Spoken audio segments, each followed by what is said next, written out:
Good evening, everybody, and welcome to day number 1 of Style Esports Season 5. We have turned the page in the book. We're on a new chapter. It is the 5th chapter of the seasons.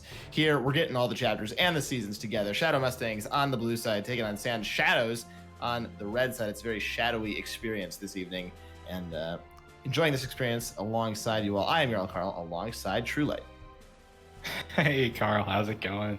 Like you said, we're here in the inaugural day of Season 5, Demacia group, Shadow Mustangs Unleashed versus SandShadows. We're already in that first big ban phase. They wrapped up those bans. And Shadow Mustangs, Castan, Kindred, and Blue Side ban Caitlyn, while SandShadows take off Malzahar, Olaf, and Lulu. Interesting. Yeah, very interesting indeed. Basically, the Malzahar is Merlin's best champion, the mid laner, Olaf is Wokian's best champion, the jungler, and Lulu is the Cog Lulu combo that has been decided to be banned out by the SandShadows. All very strong picks for the Shadow Mustangs. The Nunu that we saw picked up is their main secondary jungler after that, Olaf. And you mentioned the Caitlyn as the ban on blue side. That's something that the Shadow Mustangs have not really been that willing to play. They've mostly just been banning it away, not picking it. They're happy to pick something else. So I guess they just don't want to first pick it, and they don't want the SandShadows to go for it. Straight away, though, we see the SandShadows going for that Misfortune, somebody that received a few buffs last patch. Yeah, Misfortune, I think it was the strut movement speed that she got the buff to. Correct me if I'm wrong there. But I think it's kind of bold to lock in your AD so early. Yeah, Caitlyn's off the board, but there's still other options, like for instance, Ashe, although that's not necessarily in Shadow Mustang's wheelhouse, so to speak. But I do like that SandShadows, they see the Nunu on the other side of the rift there, and they're like, okay, so let's just pick AD, let's pick jungle. That way we don't have to show too much, and we can keep our support hidden, just to maybe have an even or potentially dominant lane. Indeed. Matching snow with ice. That's very, very important. You got the Mammoth to go against the Nunu and Willump there. We have 2 parts to both junglers right now, the Nunu and the Willump. And then Sejuani, the Bora, and the Rider. So that could be very important as well. Zyra Khan locked in for the Shadow Mustangs. Something I like to see a lot. I think the buffs, they've kind of both had like quality of life / like minor buffs in the last 3 or 4 patches. And I think together they are very, very strong. Individually, I don't think either of them is really strong enough to be that high of priority, but together with this combo, Zyra Khan I think is very, very sleeper OP and can do a lot of damage at bot lanes. Misfortune Braum, another very aggro lane. I think this lane will see quite a lot of fighting going on, and to me comes down a lot to execution, although in the late game I think the Zyra Khan has a little bit more impact. Yeah, I definitely agree with you there. Like, Rakan is just a super versatile support. And like you said, like Xayah and Rakan together, when you combo those 2 champions, the things that they're able to achieve are very, very substantial. But I think even more on top of that is that they have this very consistent gradient of power overall as the game goes on. But that being said, Braum is someone that can make their combo like a little bit more difficult to achieve just by throwing up Unbreakable, and that way you can stop the feathers. There's not going to be the pullback for the root, and that can potentially really mess up Xayah's ability to team fight. Otherwise, we just got through those other bans. SandShadows, they took Gragas and Mordekaiser off the board, while Shadow Mustangs Unleashed responded with Yasuo Shen. And SandShadows, they just lock in the Malphite, so it looks like a really, really substantial front line here for this Misfortune. They definitely want to get that Wombo off with the Glacial Prison, with Unstoppable Force, and even Glacial Fist are just working all really, really well for bullet time.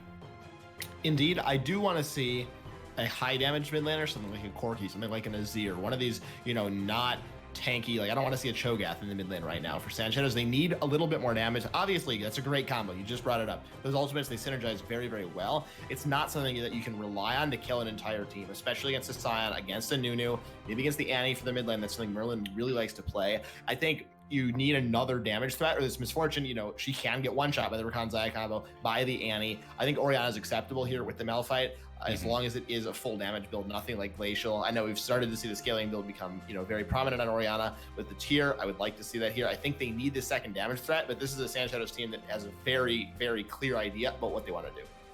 Yeah, it's clear and it's very straightforward. Shadow Mustangs, on the other side of things, though, like, they've drafted that similar composition, right? Now, granted, Rakan isn't this profound frontline champion, but he can follow up pretty darn well with what Sion and Nunu bring to the table in terms of engage, while also keeping potentially Xayah and Annie safe with that battle dance. Otherwise, I don't think Featherstorm is necessarily like this safety tool, like the only safety tool that's going to be viable for Slick Drake here in the bottom lane, because once that's burned, you're probably going to have to burn it for Unstoppable Force. But how are you going to stay alive versus the Shockwave, versus Glacial Prison, versus, Glacial Fissure from Braum as well? So there's so many ultimates that are available that SandShadows have drafted to follow up with that bullet time that I feel like Slick Drake's going to be super pressured in team fights. Very, very likely. I think the best case scenario there for the Xayah is you ultimate the Malphite Orianna combo that goes in together, and then Sejuani happens to just whiff the ult, and maybe you're okay. This is a very, very frustrating game for both Xayah and Annie to play. Xayah, she'll be the main target likely, and Annie's just pretty short range, right? She's annoying. She can one-shot you with Tibbers, but she isn't that high of a range champion. I think she's going to have trouble getting to the backline. Backline access is going to be very important in this game. We'll see if, maybe Wokian or Ewok can find some sort of a flank and get onto those backline carries. I think the SandShadows have a better front line. They have 3 champions. They don't have 4. The Rakan is going to go in, but he could get burst down very easily by these tanks. Just, moderate amount of damage. Rakan's not that tanky. And so I think overall, the SandShadows have a stronger team fight, and I think it's easier for them to get done what they want to in the team fight because of the extra range that they have on Misfortune and on Orianna. Yeah, I think what SandShadows have put together here, which is exactly what we've been talking about for the past couple of minutes now, is that they are going to be able to 5v5 very, very effectively.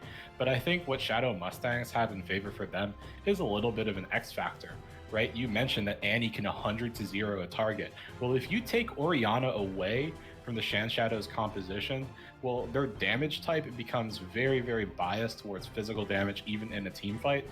So, in theory, if Shadow Mustangs Unleashed can find a pick or just or really burst down Fallen or Wangbadang, the concept of team fighting for SandShadows becomes increasingly difficult. And maybe that's what Shadow Mustangs Unleashed want to get done here with this draft.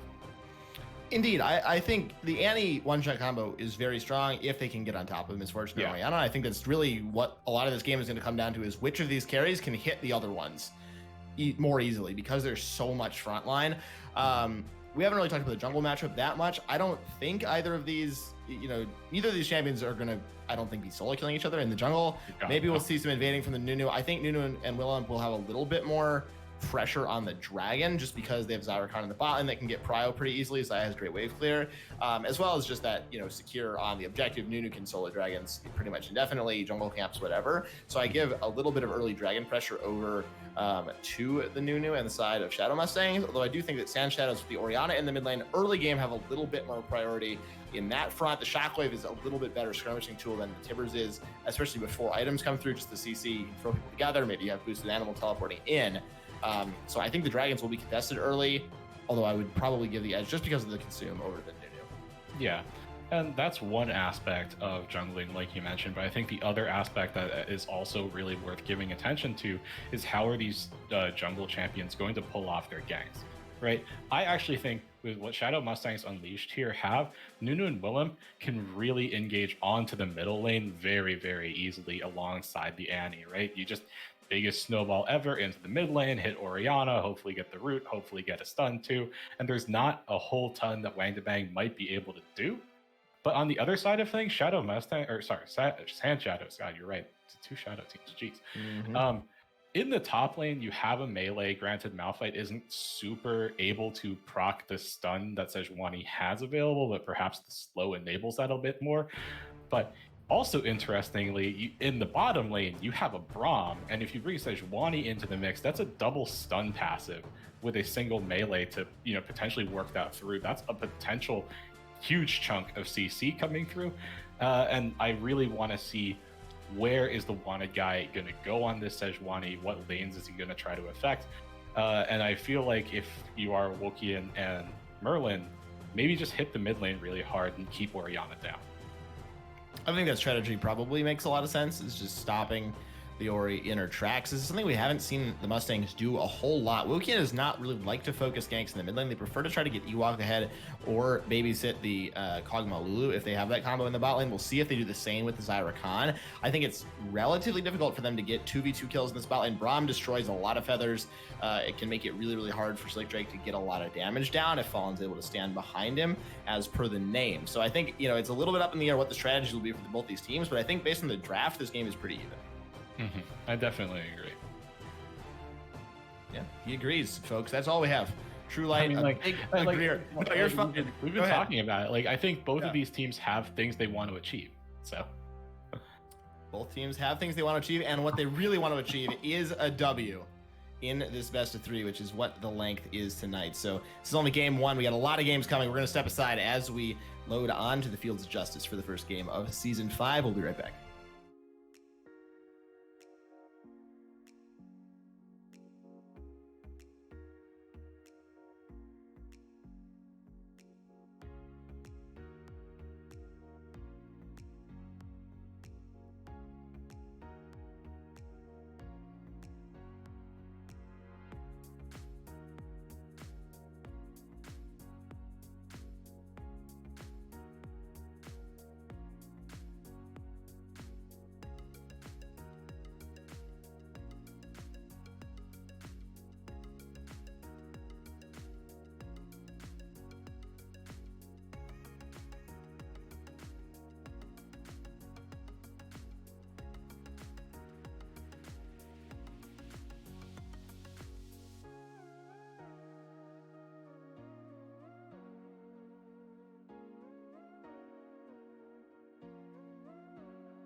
Welcome back, everybody. We are loaded onto the Rift and ready to go for game number 1 of Season 5. It's the Demacia group, the Shadow Mustangs, unleashed on the blue side, up against the SandShadows on the red side. We've got a 5-man start here for the Shadow Mustangs. This could get pretty exciting.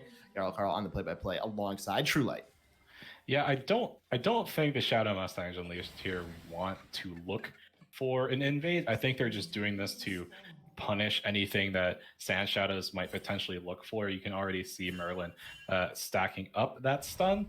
And I think it would be incredibly punishing if one of the members of SandShadows walked into that.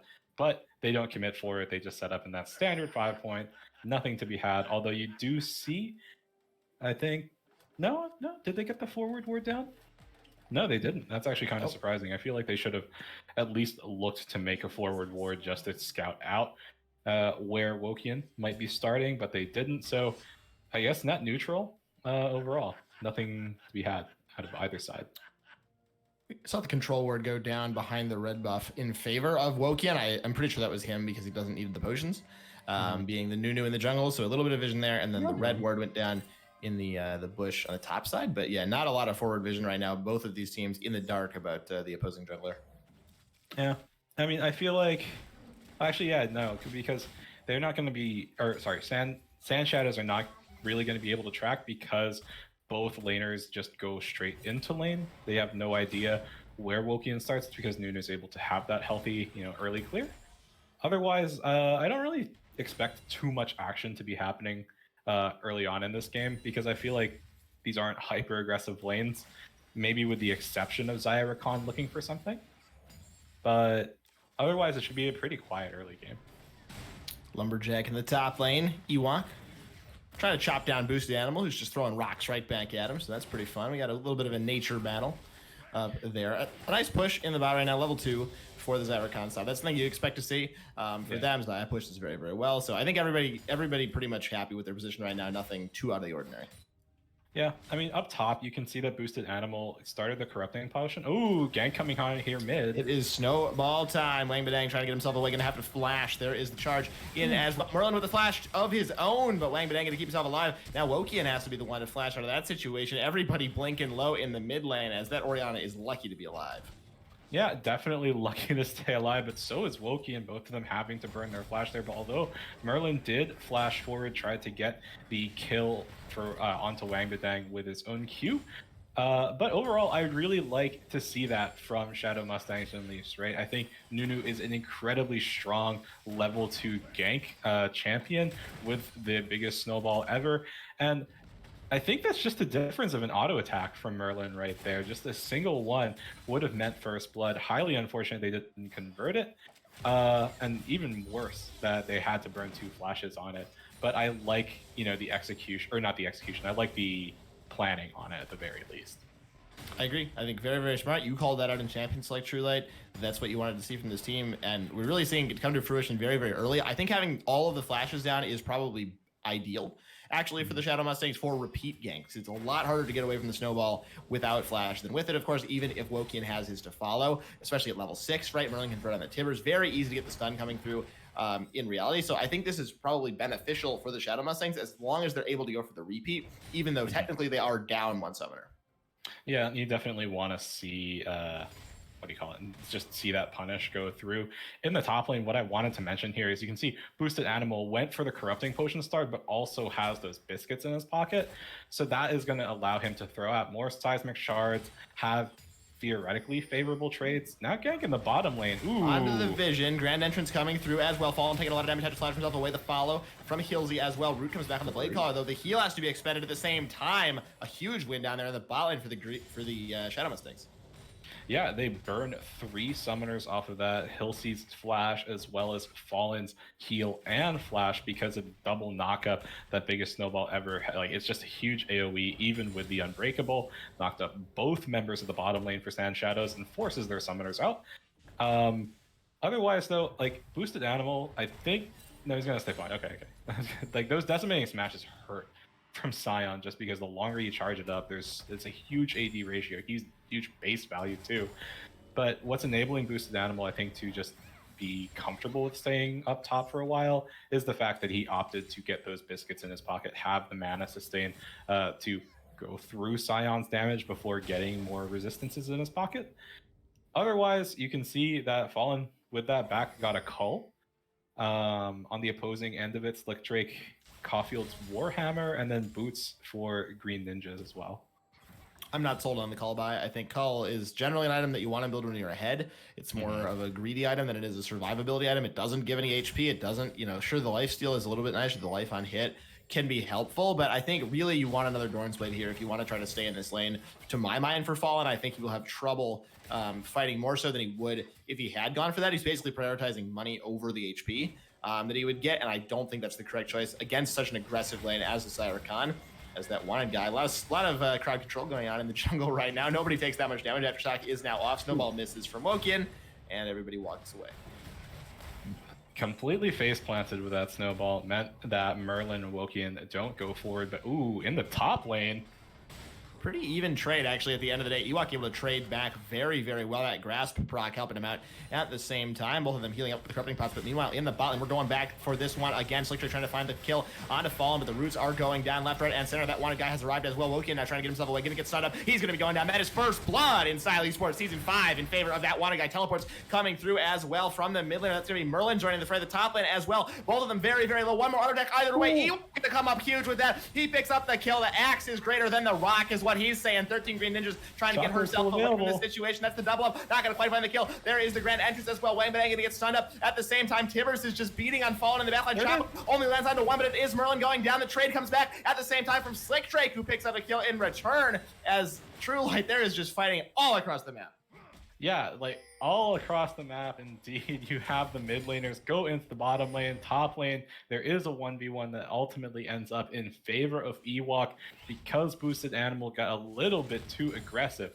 But what I really am just so glad to see happen there is that the reason that first blood happens is because of those double stuns that you have from Wanted Guy and Hilsey, the passives coming through, the concussive blows from the Braum, and the Sejuani's own stun passive working well, getting the bonus damage in. They get the first blood. Now, granted, the fight continues a little bit long and it turns into a relatively even trade, but guess the action's not done. Wokian going in, he is able to steal away the Ocean Dragon. That's that power of the Consume we talked about earlier. He does have to pay his life and his flash for it, but the first dragon in favor of SMU.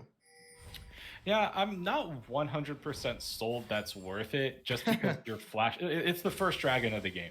It's a single ocean stack. Now, if this were like going up to Soul Point, oh yeah, that's 100%. Like do that play every single time.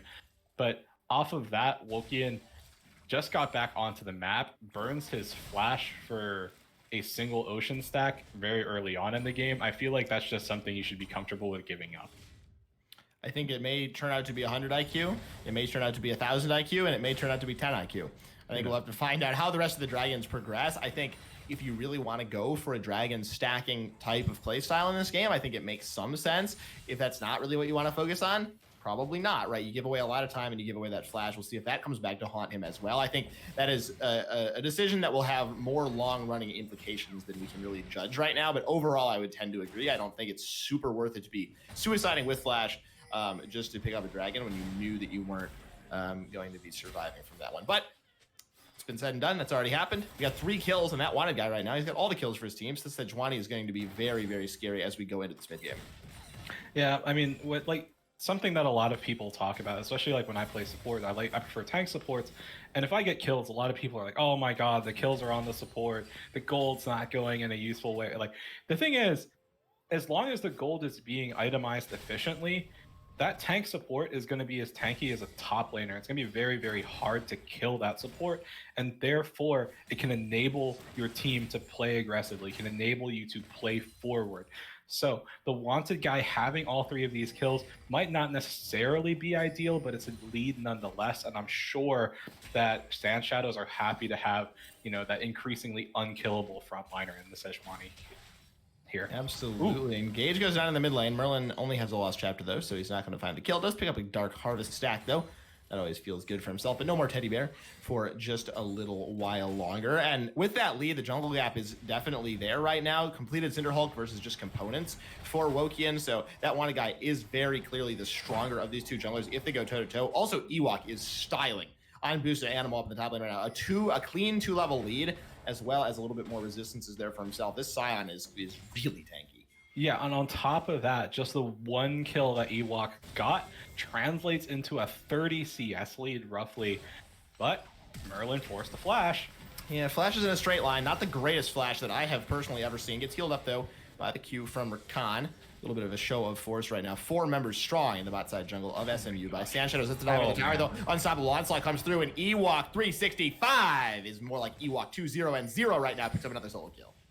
Yeah, I mean, I guess it's 365 because he's getting these solo kills every day of the year. But anyway, Otherwise, yeah, like that's just gonna be like if the wanted guy is going to become increasingly unkillable. Ewok is definitely getting there as well. You can see that he has that Aegis of the Leech. Ooh, Wang Badang. Wokian going in for the engage on the Orianna. Not sure what's going to go on with this one. The flash forced out, though, I think probably needed to get away from that damage. Oh, yeah, definitely. The channel on Absolute Zero is almost going to finish there. Uh-oh. Gage in the bot lane. Quickness has come out. Hilsey just puts up the shield, though, and says, what are you doing, mate? 13 Green Ninjas has to get herself away. Exhaust went down on to the Rakan. Not the choice I would have gone with. There's the Feather Storm as well. Slick Trick misses the E. Every Blade Caller Feather missed against Fallen Teleport. Now coming down. This is going to be disaster. I do feel it looks like it's going to be the Orianna. Wang Badang has joined the fray. Slick Trick flashing himself away, but one more Q should be enough to get the kill. The heal comes through, though, from 13 Green Ninjas. The shot does clip onto Slick Trick, but nobody goes down. Has arrived at the same time. What a great Timbers. The Teddy Bear is back. Everybody's low. Merlin click on somebody. He's not able to do it. And everybody survives, True Light.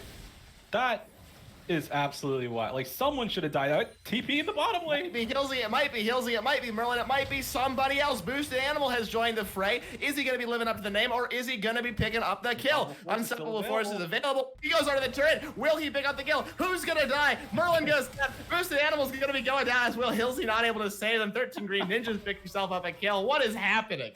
These bottom lane fights between the two of these teams are just absolutely crazy. First in the 2v2, right? Hilsey and Fallen almost mixed up their names right there. Wait, okay, are they gonna get this? Okay, they got it. I think Monta guy should be safe here. Yeah, there, he's fine. Okay. But these bottom lane fights are absolutely bonkers. Not just because they're happening, but because people don't die for the longest time. Like, Fallen and Hilsey survive barely. Slick Drake and Green Ninjas survive barely. Merlin, if Merlin didn't get hit by Unstoppable Force there, would have survived barely.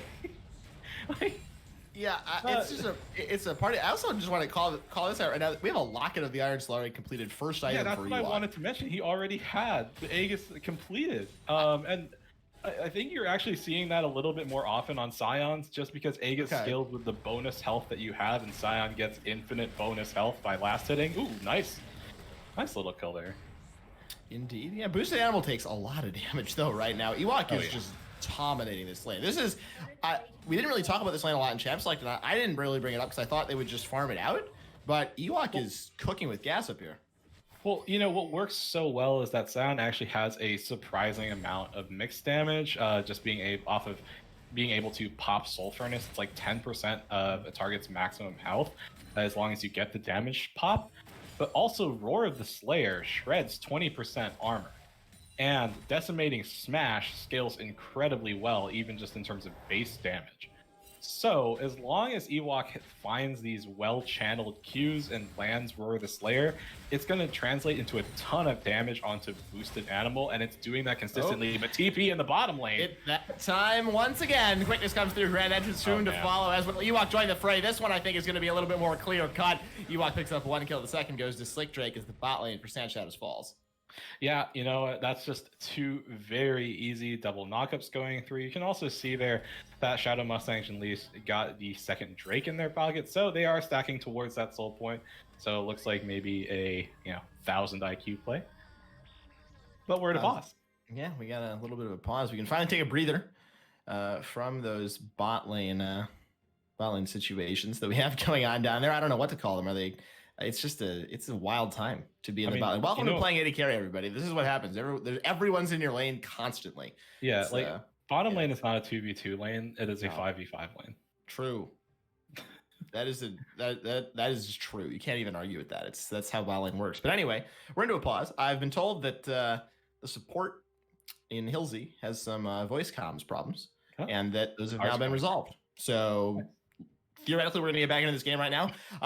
What are you kind of looking for, True Light, in the next couple of minutes for the Shadow Mustangs to try to continue snowballing their lead? Well, Dragon's not spawning for around another 4 minutes here. The next Rift Herald not up for another, roughly the same amount of time. So I think, they're probably just going to continue pressuring bot lane, as you can see that where they are right now.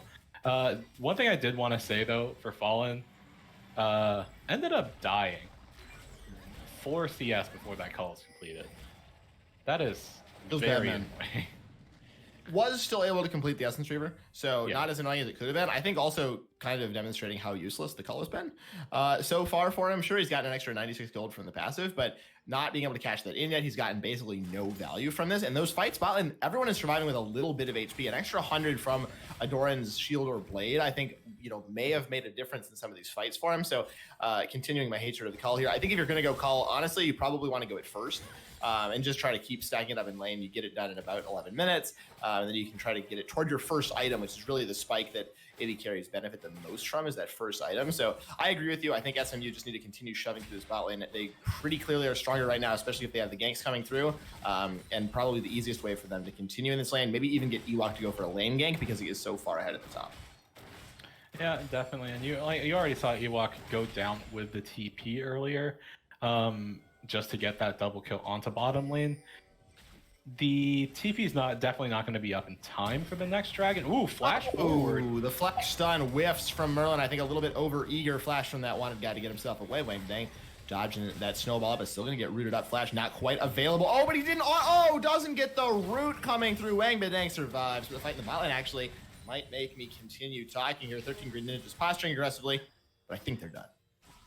Yeah, I mean, like, so when the root doesn't go down, that means Wang Badang. Oh, okay, there's the flash. Or not there. Like flash. We're going in this situation once again. Merlin gonna get stunned. I'm taking a lot of damage. Ewok there to protect his mid laner though, and some more aggression once again does not lead to any kills. But we are going to be back in the bot lane once again, folks. Slick Drake, it's becoming a trend. Misses the blade caller.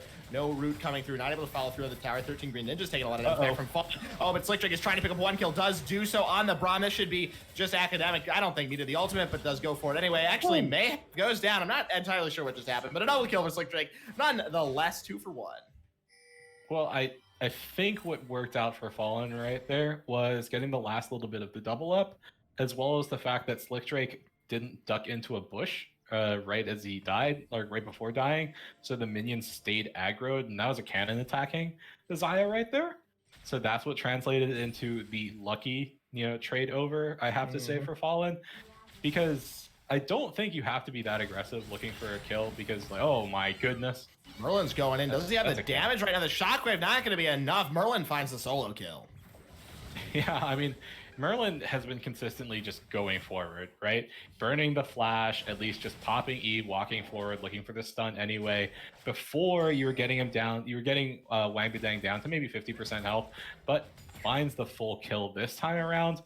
And what I was going to say earlier when Wanted Guy came and attacked Merlin and put him down to 50% health was that Merlin still got the Dark Harvest proc, which I think was ultimately just the minimum of what he wants when he starts trading or starts trying to fight. Get the Dark Harvest proc, just continue scaling up pretty well so you have more burst damage. Merlin is scaling pretty well. Not going for a super high scaling build. Just went for the Luden's Echo first, so raw damage is the choice for the mid laner for SMU versus that scaling build on the Orianna. So we'll see how that translates into later team fights, but Merlin is now over the wall. This is a terrible situation for the SandShadows to find themselves in. Will the Blade Caller come through and find anybody? Teleport, though, has been channeled by Boosted Animal. Going to be arriving on this Malphite, but taking so much damage so quickly. Unstoppable Force doesn't get a whole lot done. That combo with the bullet time is doing so much. Slick Drake flashing forward. Kill goes through onto the Malphite. I think they can stand and fight right now. This Xayah is so strong. Fallen. Blade Caller, nice double kill. AD carry is going to fall, though. Slick Drake does finally go down. Quickness is up. Not going to find anything here. Another teleport is being channeled, and here comes Ewok with that ultimate. Gonna hit at the perfect time. Does a lot of damage to that wanted guy with the shockwave. A nice bit of damage as Merlin dancing on the edge of the fight. Will he get himself back in? Tibbers is now chasing onto Hilsey. Merlin just dancing himself away at the back. Wokian takes a lot of damage as well. I think gonna get away. The fight burned down to the minion. The last auto attack not gonna be enough, as once again multiple members escape sub 10% HP. Wokian could still be in trouble here over the wall. That's the command attack. Wang Badang, does he want to go over the wall? Looks like he does not. Ball onto Hilsey though. Merlin here with the stun available. Hilsey could be walking a little bit too far for the flash from Wokian. Will he find the root for himself? The ball is out with the distance as well for a bit of a slow, but Ewok is here as well. That's Manic Smash. Not going to find the knock-up. Damage being traded back onto Wokian. One more auto attack could be enough to take him down, but it's not going to be enough. The shutdown comes through in favor of Merlin, believe it or not. Wang Badang now trying to get himself away from Ewok, who does not take any damage at this point in the game. Hilsey very low on the mana as well. That spinning smash jumped away from Hilsey. He just had enough. The snowball not quite gonna land, but it's Boosted Animal that's back in this fight. Fallen is here as well. Everyone is here. We're rinsing and repeating, and True Light, the dragon's alive.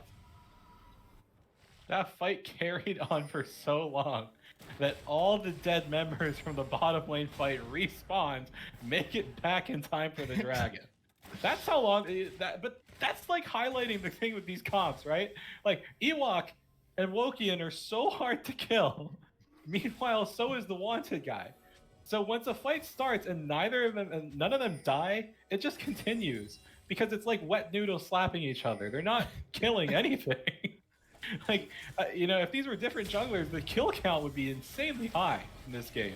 But Dragon started up by Shadow Mustangs. Looks like we're all set up to do it once again. Supple force the back with the shockwave. That's a great combo. That's what we've seen coming through from the SandShadows where we wanted to see. That's the absolute zero as well. Will get done just that. Green Ninja's dancing around on the backside, but this fight has gone all in favor of the SandShadows. Green Ninja's no way to get herself out of the situation. I tell a lie.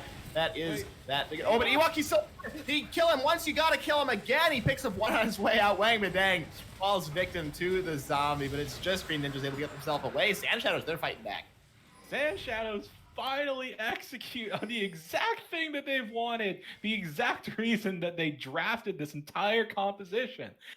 Boosted Animal gets off the unstoppable force, combos it with the shockwave from Wang Badang, and even though Fallen is so far away, Bullet Time is such a huge AoE ultimate that they're able to smash the fight entirely, pick up 4 kills, lose 1 on the back end of it because of the Scion passive.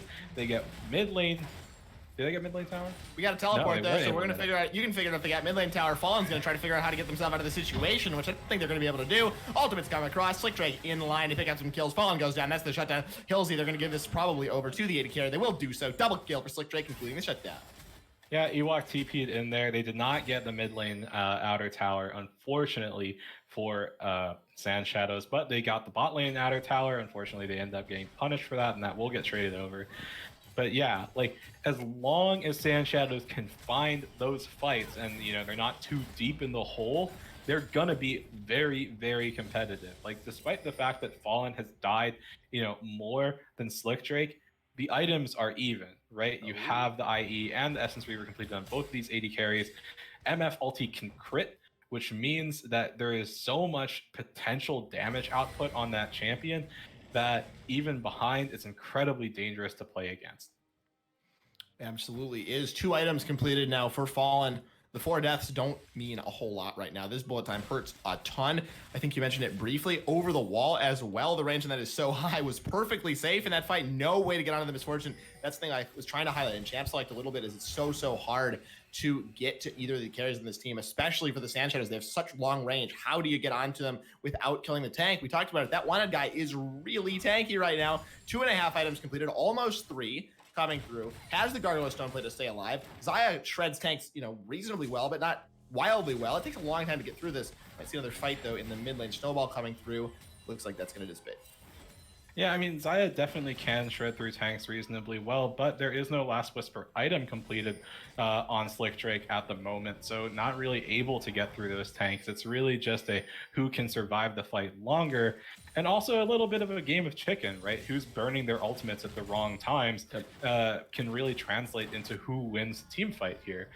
Otherwise, I think... Oh, Wang Badang could be in some trouble, gets knocked up by the W from a shockwave. Oh, the ball's not in the appropriate location. Absolute Zero gets a lot of damage down. Wang Badang goes into a bit of a stopwatch to try to buy some time, but the Xayah's in the middle of the team, goes down almost immediately. Not the positioning you would have liked to see. Merlin coming around the side though, does have the Timbers in his pocket. Only finds 2 members, but it should be enough on the Fallen. The burn goes down. That's going to be enough. Wokian picks up that kill as this fight has turned very, very scrappy now. At the end, Merlin trying to run himself around, and it is wet noodle time, folks. I hope you brought the sunscreen because we could be here a while. Boosted Animal getting himself away. He's going to be going down. Double kill now for Wokian. The red buff does more damage than the abilities at this point for both of these members. That wanted guy walking himself away is going to start healing up relatively shortly. Actually, Tell a Lie does not have the Warbox quite available. Gets over the wall though with a bit of an Arctic Assault on that one. In the end, Shadow Mustangs come up big, but the 80 carries went down very quick. Yeah, I mean, Shadow Mustangs, at the end of the day, they have the better front line at the moment, right? Because Boosted Animal is down in the dumps, especially in comparison to Ewok, Ewok is 5-1 and 6. Right, and those items that are coming in onto this Scion, just stacking up the bonus health, stacking the resistances, make him so incredibly difficult to kill. And considering how poorly that fight started for SandShadows, right? Wang Badang getting caught out, not having a flash available, burned the shockwave and didn't hit anyone with it. Although Shadow Mustangs Unleashed win that fight, Imagine if Wang Badang at least landed Shockwave onto somebody, and I think that fight actually might end up even. So they're actually in a surprisingly good spot, despite the fact that they're 2.5k gold down objectively. And now, like, the dragon is spawning, and they're looking to get potentially their second Infernal Drake stack here. Indeed, we're going to be all set up to do it all again in about 30 seconds. I do want to take a slight break in the action to thank Mr. Douglas for his subscription for the second month in a row to the Style Esports channel. Do appreciate the support and all the times you've been hanging out in the chat. Makes it much, much more fun. Thank you also to everybody who's watching today on the inaugural day of Season 5. And that's all the time we have to thank the audience. We got to get back into the game here. 15 seconds for this dragon. We'll see if the SandShadows can repeat their performance of the previous one. Yeah, and as you can see, Wokian? No, he's fine. He's fine. Everybody's fine. As you can see, though, the gold that Fallen was down, like that gold gap between Fallen and Slick Drake is actually almost non-existent at this point. It's roughly 300 gold, very, very minimal in relation to like what these champions have overall completed. Although you can see that Slick Drake has that Phantom Dancer completed, while Fallen working on another BF item. I'd assume it's like a Storm Razor or potentially a BT, but the fight's going to break out. We going into this one. Biggest snowball ever. That's the quickness. Immediately hit by the Sejuani ultimate, though. 13 Green Ninja is going to be a little bit late into this fight. Merlin picks up the 1 kill. Bullet time across the back, doing a lot of damage. Slick Drake still has the ultimate available. Keep themselves safe. Boosted Animal going to start to shred here. Blade Caller should be available as well. It's a double kill now for Merlin Shadow Mustangs. They repeat the performance of the previous dragon, but just flip it on its head. They win the fight 4-0, and they put themselves on sole point. Yeah, and the fight goes so favorably for Shadow Mustangs this time around because Wang Badang and Wanted Guy, right? The Shockwave only hit onto Scion, onto Ewok there, but then in addition to that, Wanted Guy's ultimate, the Glacial Prison, was only did hit Green Ninjas, which was a really good way to stop the aggression from the quickness, but that means that there's no CC going on to Slick Drake, who is just going to auto attack, and so is Merlin going to get off the full rotation of Annie's spells. There's going to be a ton of damage coming through from that, and there's just no like competition once the CC tools, once the damage tools are burned on the side of SandShadows. Absolutely. We talked about it in Champ Select as well. The flanks, very important for the Shadow Mustangs to get to these carries. Merlin was able to do so. There was no CC left to one-shot him. Like you just touched on, was able to wreak havoc on the backline. Baron, though, started upright now. True Light. This could be a little bit sneaky. I don't think Shadow Mustangs are aware. They have no idea, and there's no blue trinket. And the only one that's on the team for Shadow Mustangs Unleashed double teleport. is Ewoks. I think they're going to go for the fight. There was a word behind. They know now. Snowball's rolling in. It might be a little bit too late, though. The double teleport as well. They've burned a lot. Shadow Mustangs, they just were caught unawares. Man, they just snuck Baron versus a team with a Nunu. That is rough if you're Shadow Mustangs Unleashed. Like, you come off of this huge fight in the Dragon, you feel like you're completely in control of the game, and go figure, the entire enemy team, they're not on the map. Where are they? Oh, crud, they're in Baron Pit, and how they... And with the Baron, it potentially... Uh-oh. They're stacked up. Oh, I'm gonna get knocked up as well. The quickness goes on towards it. That's a double kill. Bot lane eviscerated off the map. Blink and you missed it. A comically large snowball coming through onto that Wanted Guy. Gonna have to get himself away, but he is very, very tanky. Shockwave available. That could do a bit of damage. Talalaya will not do anything on this one. Slick Drake now diving the turret by himself. How he has tower aggro is beyond me, but it doesn't make any difference. They pick up the kills under the tower as well. They say you have Baron buff, but we have numbers. 4-0 once again in favor of SNU. Wasn't just the Baron buff, it wasn't just the fact that they had numbers, right? They start off the fight by taking out Fallen and Hilsey, one of the protective tools in Hilsey and the biggest damage source in Fallen. But in addition to that, Shadow Mustangs Unleashed, they also know that they're still up on gold. They know that Wokian and Ewok are still stronger tanks than what a lot of what SandShadows offers. Specifically, Wanted Guy, he is very tanky, but can't frontline effectively into like the entirety of Shadow Mustangs Unleashed, especially when the Braum isn't available. There's no Unbreakable to stop up the feathers, and so off those 2 quick kills, they force the fight to happen with their gold lead. They aren't even able to get punished by it, although Wang Badang lands a decent shockwave, because they're just that far enough ahead. You can see the gold lead now almost at 7k, despite the fact that they lost Baron. And if we were probably able to see like the total gold numbers, you'd probably call that like a negative Baron power play at this point. Indeed, we're not that cool, unfortunately. No cool overlays I like the wish. professional broadcast, but maybe someday, folks. Maybe someday we can dream. Definitely would have been negative. We haven't really talked about the goal all game. There's just been constant fighting, as there still is. No. Very, very low. Timber's not able to quite pick up the kill. Fallen will be okay, I think. Burning down to about 5%. I think that'll probably be the end of the fight, but Fallen. Very, very scary. Tall lie, actually. That is the unstoppable onslaught. Kind of like, I don't know what happened with that one. On to Hilsey, but we're moving straight away from that. Hilsey jumps himself away, but Fallen has to recall. This is not a fight that you want to take with the SandShadows right now. Hilsey, can he get himself away? He's been CC'd 15 times, it feels like at this point. There's the get as unstoppable force. This is the fight that they do want. They pick up the kill onto Merlin immediately. Green Ninja's going to try to trade back onto Hilsey. The Slick Strike in the middle of this fight. Could be in some trouble. Flash himself away. Doesn't quite get stunned. Nice knock up there from the Q of the Sion, but Slick Strike needs to kite himself back away. Blade Claw comes through. Not going to be enough. SandShadows, they've turned this fight back around. Fallen has rejoined as well. It's just Wokian. It's just Ewok left alive. They're both very tanked, but they're not going to be surviving for that much longer. Ewok will go down very soon. You have to imagine Wokian gets smited. Everything in the kitchen sink is thrown at this Nunu before the kill is picked up. Heals the flash in as well. Ewok picks up the kill onto Fallen, trying to go huge in this fight. They killed him once. Can they kill him again? He's going to come back alive. Probably run at Hilsey. Probably not find a whole lot. They're not some minions, though, before he goes down. That always looks cool. Gets stunned up a couple of times here. Nothing more to find. But in the end, the SandShadows do pick up the win. Yeah, I mean, not just is it good enough that Ewok like respawns in the passive to take out the minion wave right there, but flashing forward and killing Fallen means that they're not able to push forward against the super minion wave there in the mid lane. So really good on Ewok to salvage what he can from the fight. But you know, SandShadows, they come up huge because Slick Drake flashed forward, used Featherstorm aggressively, and something that you called out might happen in champs like happened to Green Ninjas, right? He went forward as Rakan with the quickness, got stunned up, couldn't rejoin his team, and just gave over a free kill after the rotation of abilities was completely used up.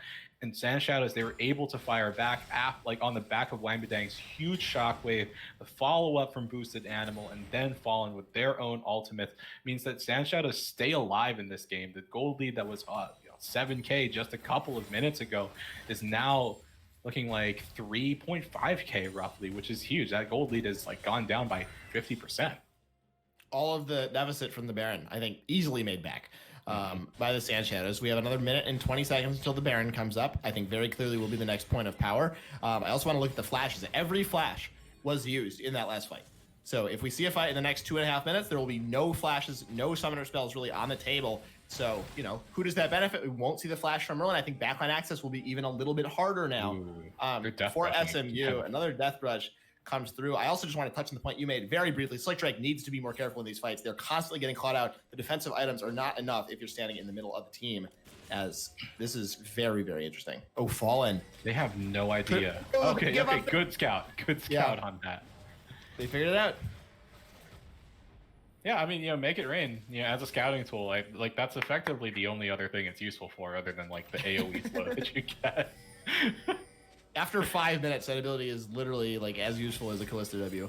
The little ghosty on that one. Will they set up another Death Brush? I imagine they will. Actually, they're going to go right here. Boosted Animal. There it is. We'll see how tanky he is. If he uses the Unstoppable Force to get himself away, how much crowd control can they stack on him? He does go down bullet time, trading back onto Green Ninjas and onto Wokian a little bit. Teleport was called in from Merlin, as well as the Shirelia's Revelry to get themselves away back towards the Baron. But that's the pick they might need. Boosted Animal in the Death Chamber for 45 seconds.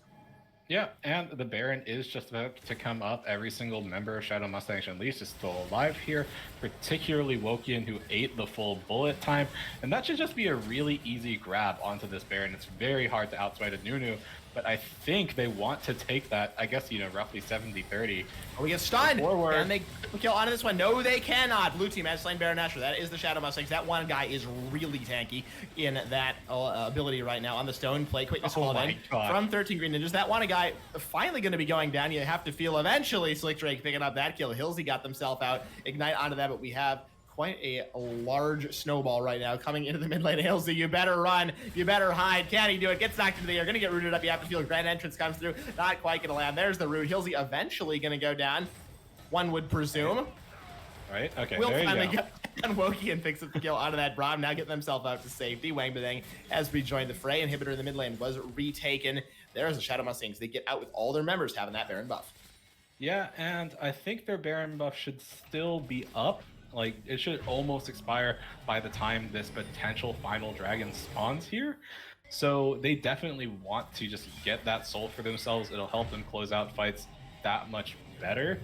Honestly, I feel like in the setup for the Baron fight right there, I think boosted animal, you might as well have just gone for broke, just like ulted whoever you can with unstoppable force, try to make the fight go positive for your team.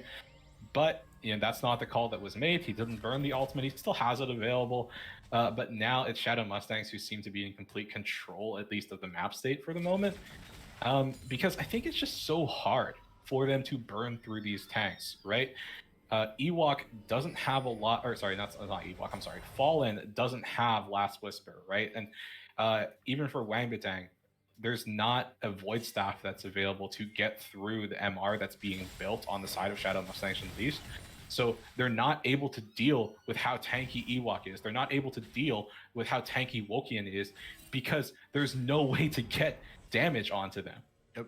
I really dislike the rapid fire cannon for Fallen right here. I think you need to be going for armor shred right now. You don't need attack speed. This is not an auto attacking game right now for the Misfortune. This is a bullet time game. You need to be shredding through the armor with that. Merlin is going to go in for the flash in the base. Wangbitang goes into the Zanya, but I think he'll be going down before he can get the shockwave off. Throws himself a shield. Actually able to get the 4-man shockwave before he does go down. 13 green ninjas getting shredded in the back. Has to flash away. Bullet time was not wildly effective right now. Woki at absolute zero. Doesn't get a whole lot done, but it is enough to secure the inhibitor and that one kill. Fight may continue. Boosted animal coming through. Locket shield was there. The kill goes down onto Woki, and will they continue?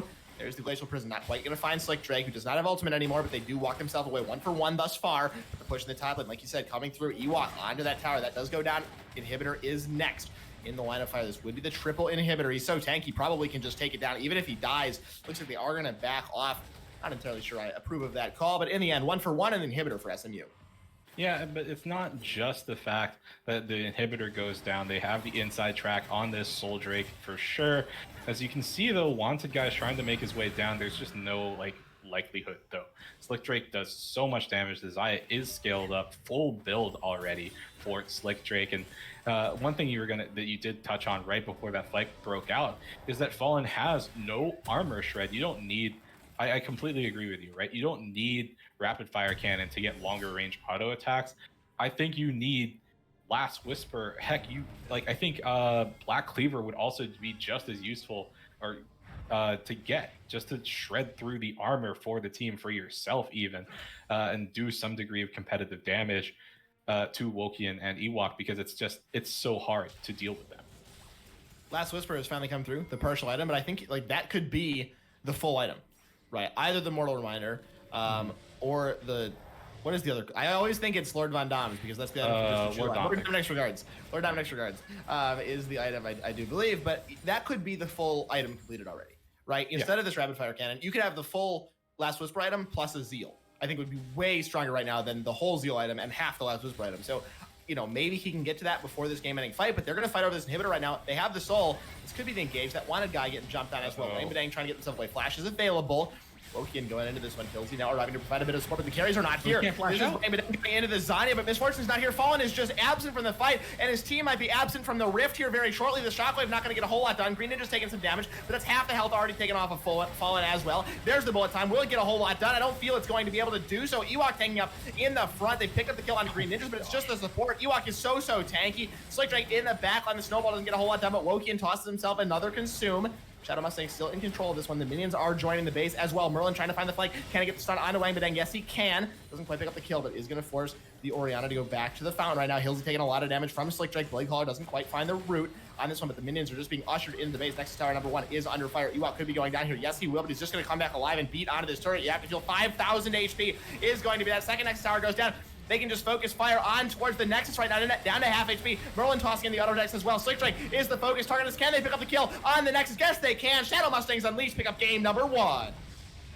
Yeah, I mean, in that situation, you saw how much damage Fallen was finally putting down with the Last Whisper.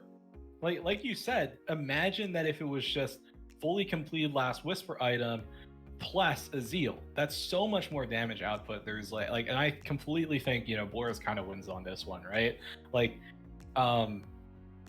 The armor shred that was available for Fallen in this particular game, towards the end, was actually almost enough to solo stall. Unfortunately, though, that's not how it happened. That's not how it broke down. Shadow Mustangs, at least, they used the gold lead that they had built up for themselves continuously over the course of this game, and they're able to close out pretty much off the fact that Ewok and Wakian were so completely tanky by the end of the game. Absolutely insane. Yeah, the amount of tankiness coming through was just wild in that game. That game had some wild team fights, a lot of action. I thoroughly enjoyed casting it, and I hope that the future games are just as entertaining. This is the best of 3, so it is not over yet. Shadow Mustangs now on game point, looking to close up the series 2-0, while the SandShadows look to force a game number 3. We'll be back with the draft of game number 2 after a short break. We'll be right back.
Welcome back, everybody. Game number 2 is about to commence. We're into the picks and bans. We're already into the picks as they have been changed up quite a lot for this game number 2. The SandShadows leaving multiple champions after the Shadow Mustangs do enjoy picking. We'll be breaking that down. I'm Jarl Carl, doing so alongside the True Light. Yeah, and we are into that first pick phase. The bans have gone through. And like you said, SandShadows, they did not ban the Malzahar this time around, instead banning Warwick, Nunu, and Lulu. So that means Shadow Mustangs Unleashed, they go straight onto that Malzahar in their first phase of picking. I think it's really interesting to just first pick Lucian on blue side. That's quite declarative. Very declarative. Maybe they're trying to flex it around. I'm not too sure. I really disagree. I said that. My brain said that before the Diana got picked. I really disagree with the SandShadows not banning the Olaf and the Malzahar. Sure, you got kind of screwed over by the Nunu last game, but the Shadow Mustangs, like, their two main champions are Malzahar and Olaf. You ban them for a reason. They're very clearly the A team. Merlin does insanely well on the Malzahar. I know it's not that difficult, but it pops off almost every time. The Olaf is just a broken champion right now. I really dislike the draft from the SandShadows right now. Yeah, I don't fully agree with going Tom Kench. There was a time when Tom Kench could be an incredibly aggressive support, right? Just go forward with the tongue lash, land your slow, get the feast stacks, and acquired taste stacks. My bad, feast to Shogath. Get the acquired taste stacks, and do a lot of damage to the enemy supports. But that's because the slow was so substantial, and you were so tanky as Tom Kench, they couldn't do anything against him. Nowadays, Tom Kench is just picked as someone alongside a hyper carry, and while Lucian is very strong as a carry, the coolest interaction that Lucian and Tom Kench can have is that Lucian can start the culling and then get eaten by Tom Kench, and you'll still have the culling coming out of Tom Kench's belly, which is pretty funny, but I don't really think that's a great drafting choice necessarily. Shadow Mustangs, though, they go for the Soraka pick versus Tom Kench, which I'm not 100% convinced is a good pick. I don't dislike it. I think if you're trying to just lane, it's reasonably good into Tom Kench. Tom Kench is really easy to hit with the Q to heal up. Yeah, you can get, tongue lashed and then have a hard time, but I don't dislike the pick. She has the silence as well that can stop him eating her. I think there's a lot of ways this can work out for the Soraka lane. I would like to see that paired. Names just flew out of my head. I don't actually think it really matters who you pair it with. Something a little bit aggressive, I think is fine to try to go toe-to-toe with this Lucian and Tom Kench. I'm thinking something like a Kaisa, like a Vayne that can really take advantage of the Tom Kench's tankiness. We'll see what they decide to go with. They might just pick the Kog'Maw here. I don't love that idea that much. Goes along with the Lulu. But so far, I think the draft is pretty strong. As long as the AD carry pick is also strong, Ashe would be fine as well. Pretty much anything I think is actually fine here. Yeah, I was thinking Ashe could play rather well into Lucian Tom Kench, but I think the other thing is, like you mentioned, right? Olaf is just super comfort for Wakian, right? So as long as, okay, there's the Ashe, but as long as the Undertow lands onto any of the currently drafted champions from SandShadows, that would likely turn into a kill, just because Undertow, the slow actually lasts longer the farther the axe is traveled. And none of these champions are profoundly mobile. Diana does have a dash, but you need to target it on an enemy. Lucian's dash is on a very long cooldown early. Okay, is that a top lane Lucian? That's a could be. I told you I wanted the solo lane Lucian. There it is. Yeah, that's going to be a top lane Lucian though. But Shadow Mustangs do have the opportunity to counterpick top lane. Yeah, it's also blind. As I dump my pen on the desk. Ewok has been known for his creativity in the champion pool up at the top lane, let's say, and I would not be that surprised if he comes up with something that just kind of beats this Lucian. I think Lucian is strong, top, but I don't know what's going on. Orange jungle, perhaps. Yeah, that has to be an orange jungle, because I don't, unless it's Diana jungle or orange mid, or on top and Lucian mid. Lucian mid into Malzahar sounds awful. This is such Lucian mid. Yeah, I don't know what SandShadows have done here. We'll see all the pieces fall into place. Okay, I was gonna say don't do it, please. But Shadow Mustangs Unleashed, they go back to old reliable, old faithful for Ewok. Lock in the Scion. I think it's fine. This is such an interesting composition, right? Last game was like we have a lot of tanks and 2 carries and we're going to run at each other. This game is like we just picked all the random champions and then decided what roles to put them in. This looks like a solo queue game. Like I think especially for SandShadows. Shadow Mustangs is I think more predictable if you just look at the comp on paper, but SandShadows, there's a lot of shadows, are just all over the place with this comp. All the shadows and I don't like single that big. Yeah. No assassins. Actually, yeah, there's no shadows. It's all in the name, folks. All in the name. No that has a new meaning. Yeah. No Akali. It's just everything. Everybody's been left out. Shen got banned, I guess. That count? I don't know about that one. Anyway, we're into the actual draft. Gonna have just a couple more minutes to break down this one before we get on to the Rift right now. We're gonna see. We're gonna see where the Lucian's gonna go, right? If Boosted Animal locks this here. Okay, so it's Ornn top, which I'm not excited about either of. I don't like this. Okay, so wait, Lucian jungle sounds is Lucian mid, isn't it? Lucian jungle sounds real bad, so I'm assuming it's going to be Lucian mid lane. Into Malzahar, that sounds so troll to me. Or is it a Lucian MF bot lane?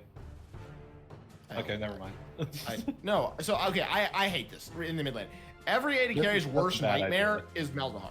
Like it's awful because he just walks up to you and he clicks on you and you die. Like nothing happens, and so he can dash away from the Q. Yeah, the Q is not Malzahar's damage. Malzahar's damage comes from the dot and the ultimate, which Lucian cannot dodge until he has QSS. You're not going to build a QSS first, probably. I just don't understand how Wangbadang can do anything in this lane post 6, especially against Olaf. To be honest, I feel like the like 1 billion IQ play for SandShadows would have been to send like Tom Kench top, have Diana in the jungle, like Lucian MF bot lane and Ornn mid, because Ornn's not going to die to Malzahar. But that's not how it's breaking down here, which is, I think, I completely agree with you. I do not like any AD carry ever into a solo lane versus Malzahar, especially Merlin. Yeah, it just sounds awful. Like this is Merlin's main champion. Also, Diana in the jungle against Olaf, like she's just gonna die instantly. Yeah, so I don't understand. I don't see any lane that has priority ever right now for the SandShadows. In theory, Ornn has set up for Diana in top lane, right? Especially because Diana can, get that level 2 gank off. But I just don't like this composition that SandShadows have here at all. Like you would actually need to be hard camping Merlin to keep him down and make sure that Wangbadang goes up early on in lane so that Malzahar becomes less effective. But even if Malzahar is less effective, as long as he has Nether Grasp, he's gonna do his job. Not just that, like Olaf is gonna run at any of these champions and completely wreck them in the early game. So I am completely perplexed by this draft that SandShadows have. So now they might go ahead. No, I was gonna say now maybe they know something that I have zero knowledge of. And maybe they feel confident with what they just drafted here. But I would be very, very nervous if I was playing on this, like on any of these champions in the SandShadows composition. Right, and I think also like the Shadow Mustangs, they got everything they want in a draft. Right, Ewok Scion worked out great last game. One of his main champions. Olaf, Wokian's major champion. Merlin, main champion. Right, the 3 brothers in the top side for Shadow Mustangs have all of their comfort picks. Ashe is one of the best AD carries right now. I think the Soraka is the only thing that's even a little bit suspect on this team, and I don't hate it into Tom Kench. We talked about that earlier. Might have some trouble in this lane, but I don't think the pick is awful. It's going to help the rest of her team stay alive. And so I think right now the Shadow Mustangs they got everything they wanted in this draft. Yeah, like I feel like maybe SandShadows just picked for comfort here. But picking for comfort doesn't, like, you also have to ban the things that your enemy is really comfortable on, right? And Shadow Mustangs are completely comfortable on what they just drafted for themselves here, and this is just one of the most head-scratching drafts I've seen in a while. It seems like they just decided to ban out everything that they had trouble with last game, mostly in the Nunu, and kind of ignore everything else. And I think it would have been better to just keep your bans the same and adapt to the Nunu pick. Right, like Wokian plays Nunu, you gotta come up with some counter. Sure, what you came up with last game doesn't work, but maybe it's the Olaf this game does pretty well against Nunu. Something else in the jungle, not give them everything they want and then try to fight against that with this random, like, eclectic comp from solo queue. Because I don't think this is ever gonna work right now for the SandShadows. And I don't want to harp on it too much, but I just feel like this draft is just super troll.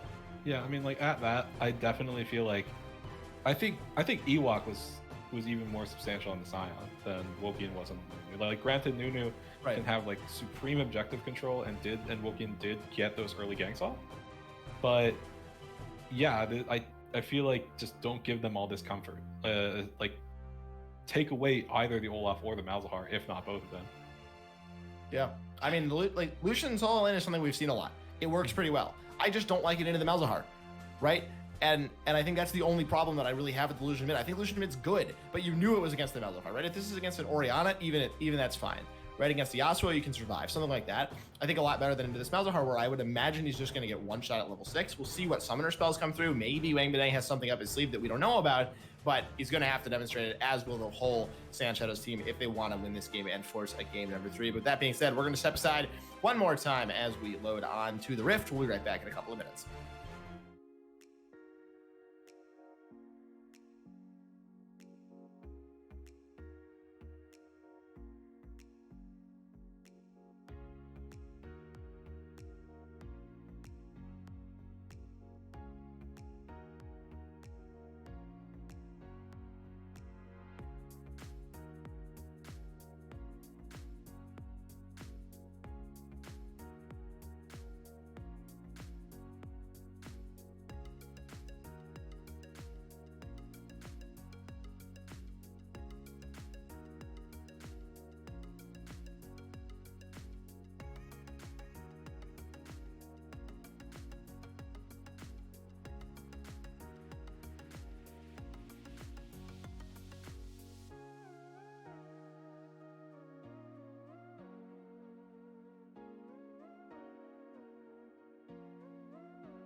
Welcome back to Summoner's Rift, everybody. Game number 2 is loaded up and ready to roll right now. It is 1-0 in favor of the Shadow Mustangs in the red corner up against the SandShadows in the blue corner in this best of 3 in game number 1 of Season 5 of Style Esports in the Demacia group. Right now, we got a 5-man stack. I am Jarl Carl alongside True Light on the color commentary. This invade is coming quite strong.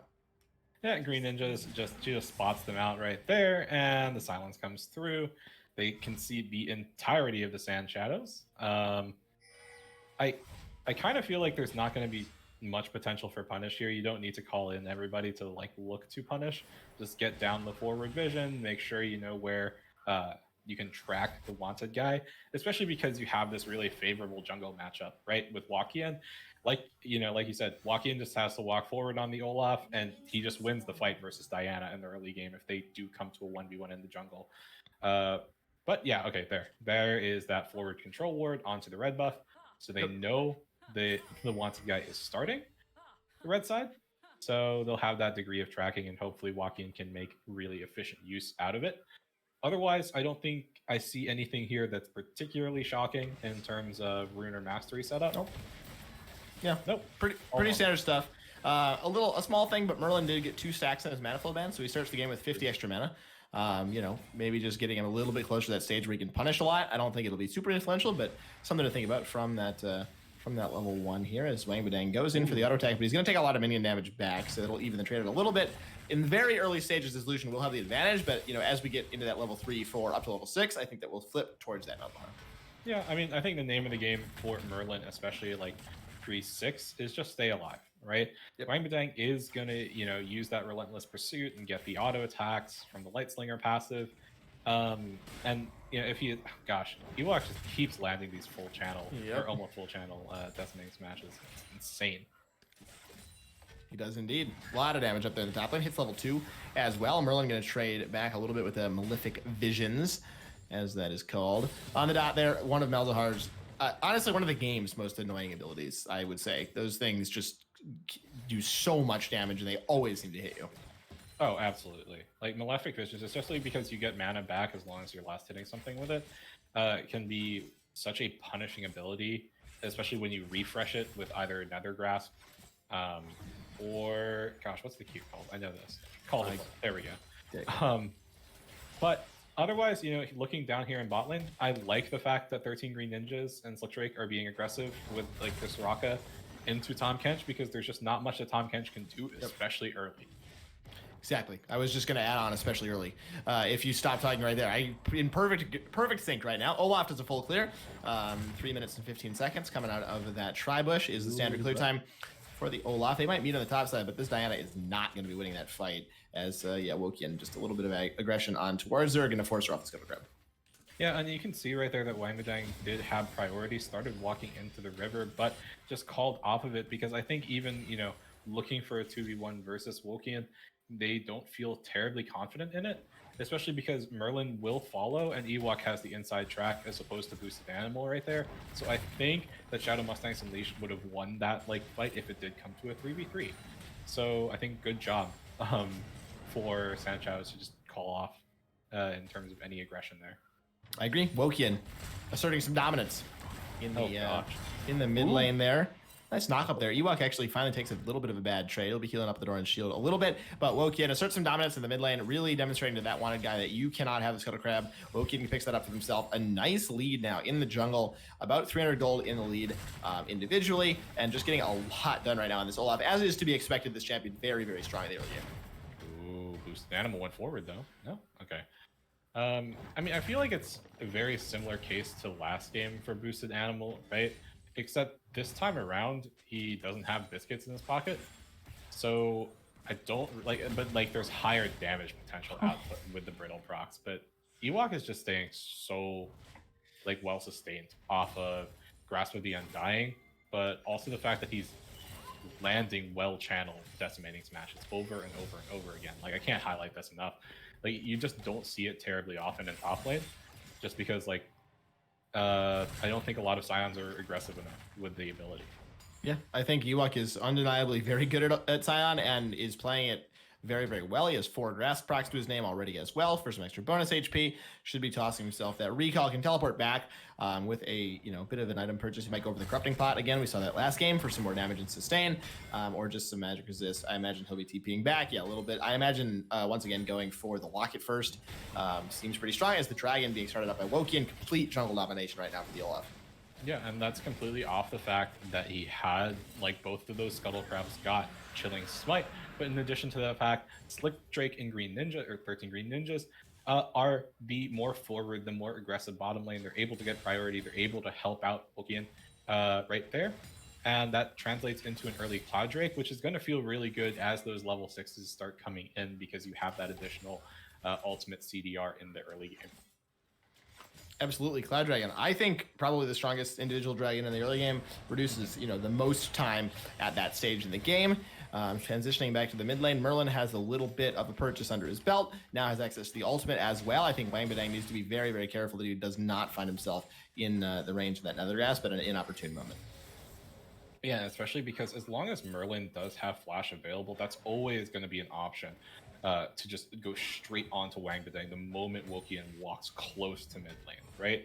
Because you're going to get the Nether Grass, you're going to get the Undertows, but potential fight in top lane? No. Everybody walks away. Wokian's here, gets knocked a little bit aside there, but we'll be able to clear up that ward and go back to his Krugs, maybe go for a reset as well. He's got a decent amount of gold in his pocket, but his jungle is clear, so yeah, just going to head back to base. Mm-hmm. But, for as much of a gold lead that Wokian has over the Wanted guy here, there actually is that lead for Wang Badang in the middle lane, just off the fact that Lucian's able to play forward more aggressively. Oh, jeez. Again. Lands it again. Yep. Yeah, Boost Animal tried to use the Bellows Breath just to deny the knock-up there, but used it a little bit, just too early. Just because you can hold Decimating Smash for so long, and boost, like, the little stomp that Ornn takes isn't really enough movement speed forward to dodge the knockup anyway.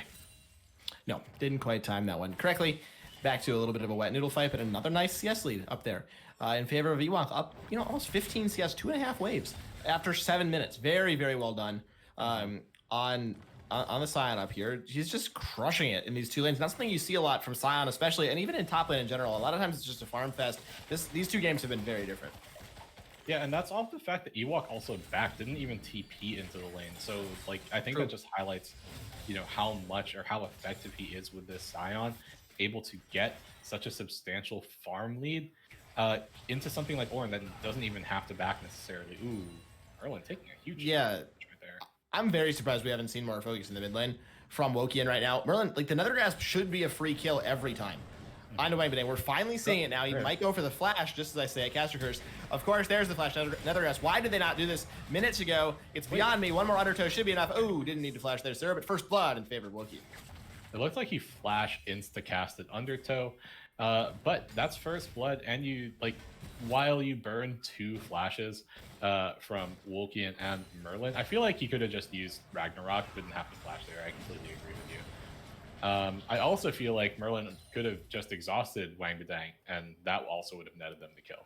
The flash was probably the last thing you had to use.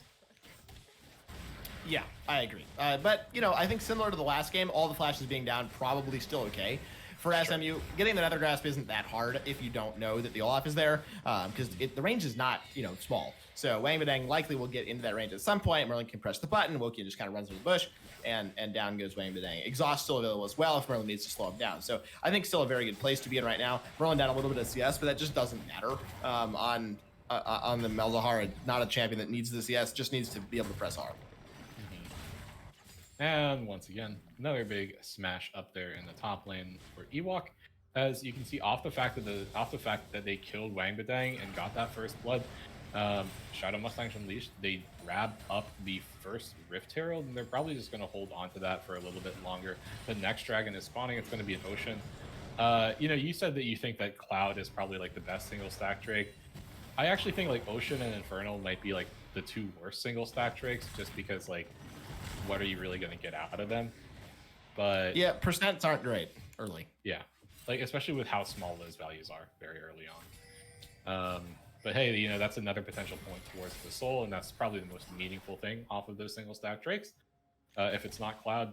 So I don't know. I still feel like Shadow Mustangs, at least they're still well positioned to look for that second Drake, at least a bit more over SandShadows. But I agree. I think Ewok is starting to have some trouble in this top lane. Mostly because he hasn't based and purchased recently, because Boosted Animal, of course, can just buy himself up items whenever. Just by virtue of being armed, we actually might see a solo kill come through. Call of the Forge God comes through. Ewok, I think, going to have to flash. Yes, he does flash away from that. Ultimate, he's got 1,800 gold in the pocket. He needs to go for the recall.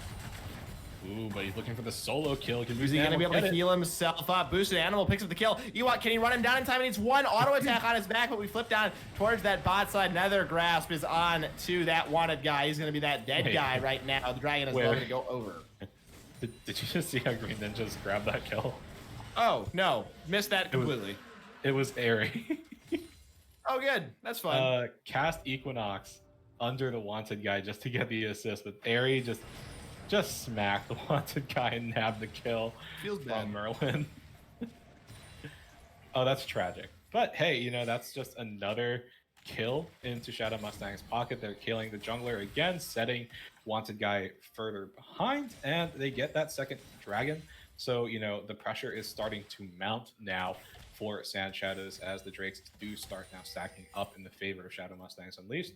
Nice solo kill, though, on the side of Boosted Animal, who's kind of been getting the shorter end of the stick in the top lane matchup so far in this match.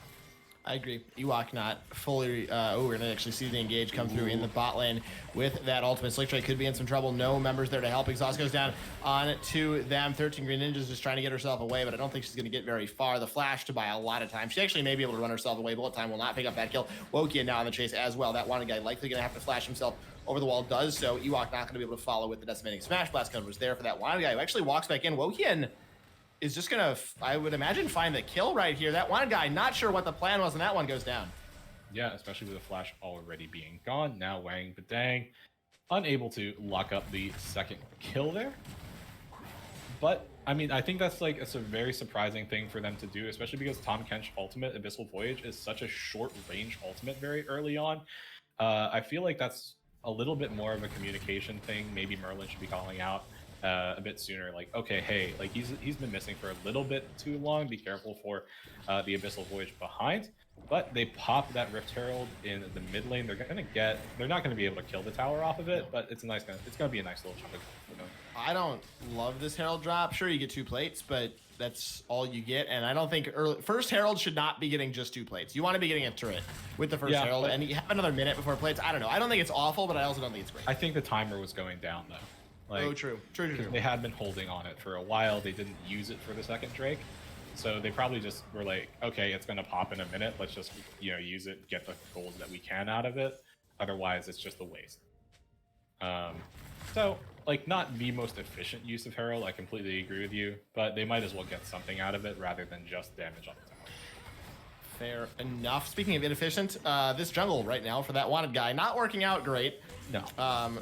For him here on the Diana, just is so weak compared to Wokian right now. Wokian, you know, as we saw, ran over him in the jungle, didn't even need the ultimate really, you know, popped it for good measure there. Merlin now pushing out of the mid lane, got the tower there for himself, or the next plate, I should say, and likely we'll get that tower on the next push when plates have fallen. We'll do a little bit more damage, working toward the first item. I think first item Rylai's is what the choice is here, and I think he has the gold for that as well when he recalls very shortly at least. So Merlin, you know, very close to being very, very scary.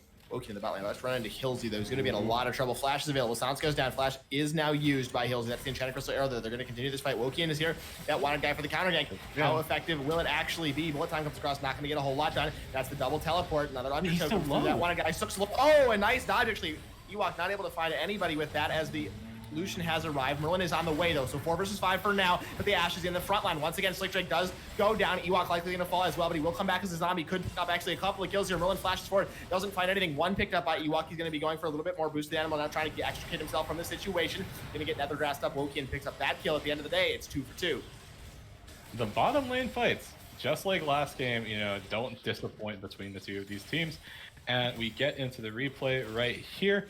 You can see, like, as the TPs get called in, you can already see that Wokian's backing off. The Unstoppable Onslaught goes forward, doesn't find anything, and there's the additional punish from the Call of the Forge God. They're able to wrap up Slick Drake. It's actually Fallen who gets the kill. But when Wokian finally comes back up, it's like they forgot about the Scion passive, the damage. I think it's like 10% max health off of every single auto attack that Scion has. And they're able to wrap up the kills, make it an even trade overall. And that's why I'm just saying, like, the bottom lane fights between these two of these teams just absolutely don't disappoint in terms of the action that they bring. Absolutely do not disappoint at all. 3-0 on the Olaf right now. 2 items already completed. Going to be the star in this next fight, which is the dragon. Up in 20 seconds. This could be sole point for SMU. I mean, I think one thing though that's really worth like drawing a highlight from is like opposed to last game. This time around, Fallen does have a golden advantage over Slick Drake. Has the Essence Reaver completed. Also, because there's a Soraka in the game, and even for Olaf as well, has the Executioner's Calling, which means that's going to be applying Grievous Wounds. It's very, very good on MF, especially with bullet time. But got a Mustangs Unleashed. They're looking for the dragon. Seems a little bit over-eager to my mind right now. That wanted guy maybe going in a little bit too early. Exhaust goes down. Ragnarok pop, though. Dies almost immediately. Wish was down too late. Shadow Mustangs mid laner. Merlin goes for that Nethergrass. Doesn't find a kill onto that one right now. They're calling it to pick up the kill on to Merlin himself. Ewok in the backline trying to wreak a little bit of havoc. He's very, very tanky, but is slowly going to get shut down in this 1 versus 4. Slick Trick as well. Trying to kite out against Boosted Animal. Ewok goes down. Can he get anything done in zombie form? Running in onto that wanted guy. Maybe going to go on towards the dragon. Can't decide who to hit. He does go down. SMU, they lose that fight badly. Yeah, and just look at all the blinking health bars, how low SandShadows are after that fight. But it's just that decisive action, right? Hilsey and the Wanted guy going like just deep, right? They go in, they completely force 13 Green Ninjas and Slick Drake away while Wokian stays there. The Equinox is not strong enough as a punish. When they Abyssal Voyage in, they're able to nab up the kills. Then they also get the dragon off the back of it, delaying that soul point. And also, it's going to be a mountain soul, right? That gives you bonus armor and MR. Well, there's a champion on the side of SandShadows that is very, very happy getting more and more armor and MR, and that's Ornn. I think it's already like 10% bonus, and I think Mountain Drakes, is it 5% each that they get? Mountain Drakes are 6%. 6%. Thank you. So 6%, and that they have the potential to get 4 of those potentially. You know, Ornn is going to be looking at 34% bonus armor and MR, and that's absolutely insane. At least in terms of the resistances that he might have available if SandShadows can keep up with the tempo and the aggression that they have with this Tahm Kench. I really think it's really surprising on how aggressively they play with. I like the Death Wishes a lot from SMU. They've gotten a lot done with them. I think they're going to pick up the kill onto that wanted guy right now. Yeah, no chance at all. Silence away, straight down. Wokian picks up that kill. Yeah, and like it's great that they're continuing to punish the wanted guy here on this Diana. Unfortunately, though, there are 2 shutdowns available for 2 members of the SandShadows, and neither of them were the ones that were found. So not the end of the world, but you take the jungler off the map, and that means it's a very easy grab for this second Rift Herald, and they can use that as a potential like acceleration tool for the game state. Absolutely. I think they're playing very smartly around the holes in vision that the SandShadows have been placing, and you just take whoever walks into your arms, you just take the kill there. Unfortunate it wasn't Fallen or Wang Badang, but again, you take who you can get. They pick up the kill there. Wokian is still very, very strong. I think they need to execute on this Olaf strength right now. Last fight was not good. The Wish came down too late. They need to keep him alive and really try to snowball his advantage into this later stage of the game when the Ashe and the Malzahar will be so scary. Yeah, I mean, for as strong as Wokian is, right, this Olaf is 4-1. That is no joke. That's nothing to trifle with. Problem is that with this build, Olaf's not very tanky, especially when you pop the Ragnarok, remove those resistances from yourself, and it makes you that much easier to kill and easier to punish. And that's effectively what happened there in that dragon fight, right? Wokian was the only one around, ends up getting completely eaten up by the rest of SandShadows, and the rest of Shadow Mustangs Unleashed wasn't able to fight after their jungler goes down because he's so representative of the amount of gold that they have. Boosted Animal could be in some trouble here with an Enchanted Crystal Arrow relatively shortly. You might imagine, but I think he's going to be fine. Yeah, he's not going anywhere anytime soon. That wanted guy on his way as well. Everybody backs out.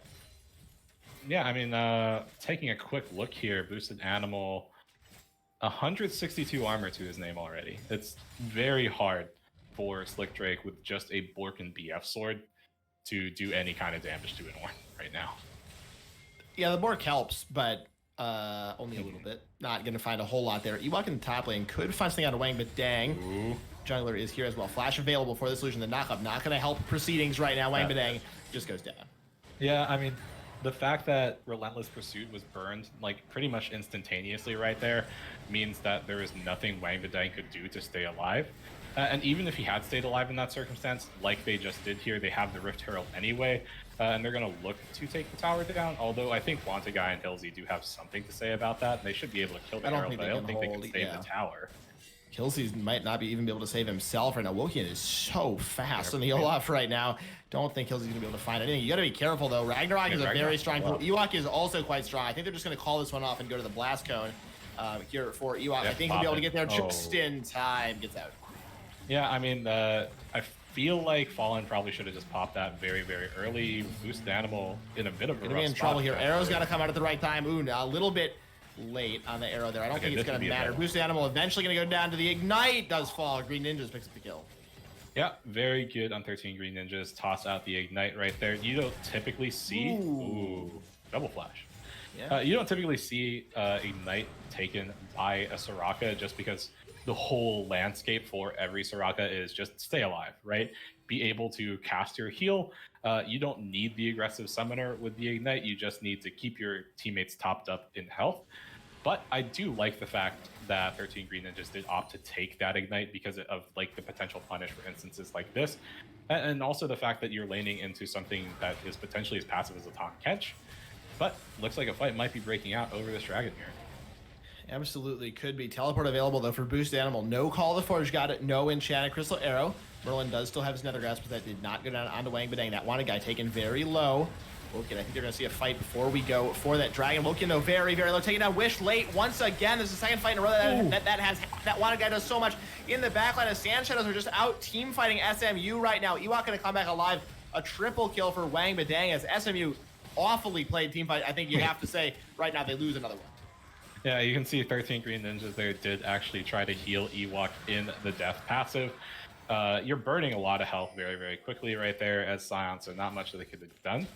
But that was actually without Call of the Forge God being available. You're right. And I think the huge difference maker right there is that Merlin cast Nether Grasp onto Hilsey. And the moment that that Nether Grasp goes onto Tahm Kench, Wanted guy, you know, he's 0-5. He has literally nothing to lose, especially because Wokian's already dead. Instantly just goes in, pops the ultimate.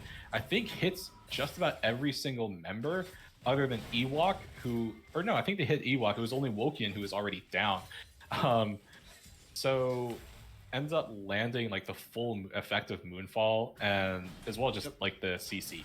And it was completely huge for SandShadows, and they're able to smash that fight away. They now are equal in terms of the Drake stacks, and that's like 12% bonus armor and MR now.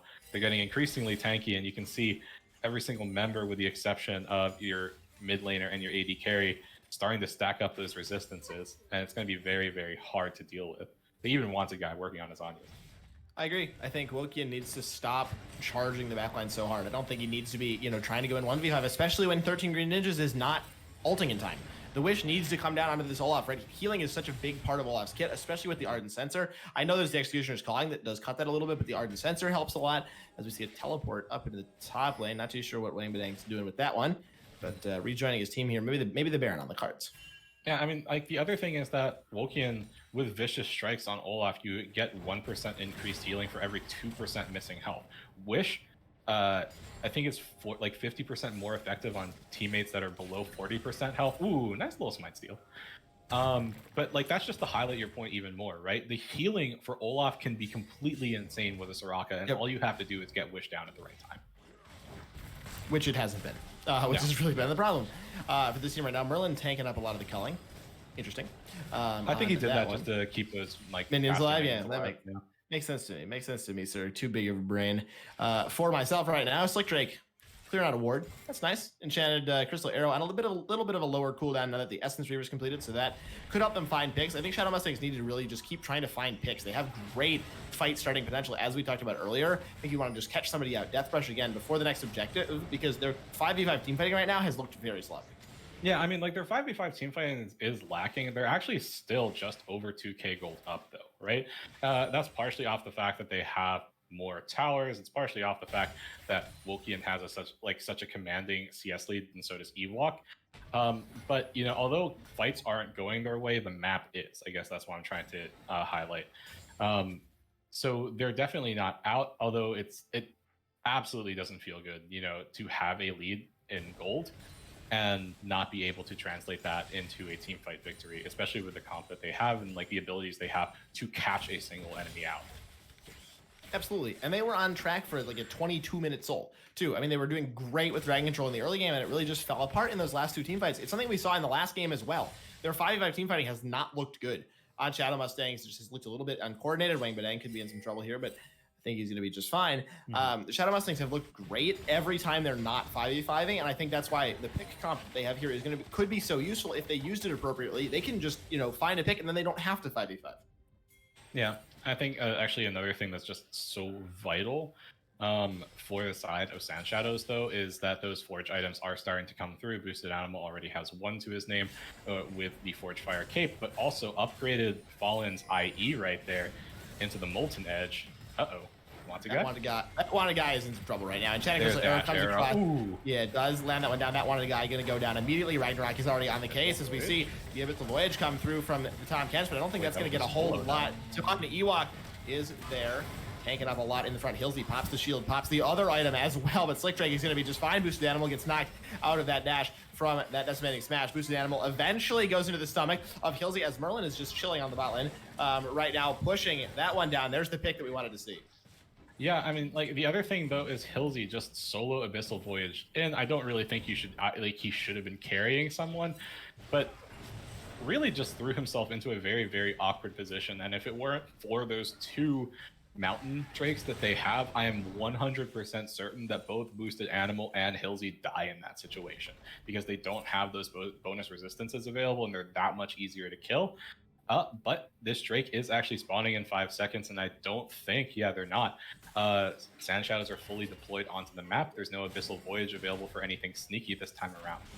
Neither team fighting ultimate is available either. The bullet time is down. Call the Forge God is down. That one guy could maybe get him with the smite. There's the calling over the wall. This could be a 50-50. Goes over in favor of SMU. Very clean.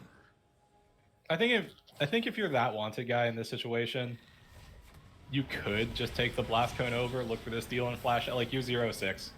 You're not worth a ton of gold, but actually, never mind. Dying would be really bad because Baron is up. You know, I guess. No, I know that's the bad call. Like, you don't want to die in that situation, even if it is to go up to soul point. Correct. You do not. It would feel good if you got the steal, but dying there, you definitely could lose the Baron immediately, and that's not something that you want to do. I think Shadow Mustangs right now, they need to continue doing what they're doing. Find another pick before either that next dragon comes up, or just find a pick and move towards the Baron. Maybe bait out a teleport from Boosted Animal or Wang Badang, and then try to transition that into one of those next major objectives, because I think if Shadow Mustangs are able to get one more epic monster, they probably will win the game. Yeah, like I think the other thing though is that Boosted Animal, he's already level 15. Now he has both of his items completed. Double Molten Edge now on for Wang Badang and for Fallen. So their damage output is pretty darn high, right? I think, yeah, it's 110 AD on Molten Edge, just like a single item, which is absolutely insane. Molten Edge is very good. Yeah, that I item think is really strong. I think every single Ornn item in theory is supposed to be 1,000 gold, right? Around 1,000 gold, yeah. Yeah. So although the gold says that SandShadows are down by almost 5,000, that gold gap is actually probably closer to 1,000 just off of the items that they have from Ornn available for themselves. And he has 2 more upgrades to give over. He could give the wanted guy upgraded Zanya's, although I don't think that's going to feel great. And Hillsy actually doesn't have anything that can be upgraded by Ornn yet. Does not. It's a little bit hard. I don't know. I think the Ornn item should be expanded a little bit to make sure that people can... I don't think the point should be you have to build items that he can upgrade. I don't know how you feel about that. I think some people are like, oh, it's strategy to build the right item. I think it would just let him upgrade whoever he wants generally, but I think he'll get there at some point. Yeah, I completely agree. And I think like the best thing Hillsy can potentially look for at this point is probably a lock of the Iron Solari. Yep. just you have those increased resistances, and because in terms of support itemization, there's just really not a lot that Ornn can give you. Like the redemption or the locket, I think that's pretty much it. I think that's about it. Hilsey out of position though, right now. Yeah. Could just get lined up. They don't want to go over the fight. Merlin is split pushing. Again, so I think they're just going to wait and call Forge God. Called out. There's the unstoppable onslaught coming through. Ewok taking a lot of damage. I know about 40%. They're going to be going very, very low. The flash from that one guy as well. The wish late once again. Merlin just going to keep pushing. This could be the inhibitor traded back. That one guy goes into the belly of Hilsey. Looks like it's just going to be that one kill. Boosted Animal goes for the recall. I think they're just going to turn for the Baron though. They might turn for the Baron, but Merlin is in their base. They need to send at least one person back, and Wangbadang, you know, he's someone with TP, boosted Animal trying to get back as well. There he is. But Merlin's starting to push on these Nexus turrets now. He could be in trouble right now. Go back to the fight. Oh my god, he killed the kill after Slick Drake. Beautifully done. Teleport's being channeled, and that could be interrupted. Merlin does make it to this fight, though. There's the Abyssal Voyage as well. Woken, is he able to get the silence? Yes, they are. They pick up one. They're going to pick up the second onto Hilsey as well. It's just the AD carry on the top laner. Eventually, they're going to pick up the kill onto Hilsey, I feel. Oh, Merlin, you don't need to flash. That is not good, but they're onto the Baron. Hey, Merlin burned his TP for this, okay? He deserves those kills. False. No, I actually would say Wokian deserves that more for stopping the Abyssal Voyage. It was just about done. Man, that is complete tragedy on the side of SandShadows. You know, Wangbadang actually getting the kill right there was pretty big. But like the ensuing fight afterwards, like him going down gives Shadow Mustangs Unleashed that opportunity to get Baron, and like, you know, go figure, the potential Soul Drake is coming up in 50 seconds. You're gonna have that's well within the limits for the Baron buff, and now they're missing the bottom lane inhib, and the super minions are pushing into that lane.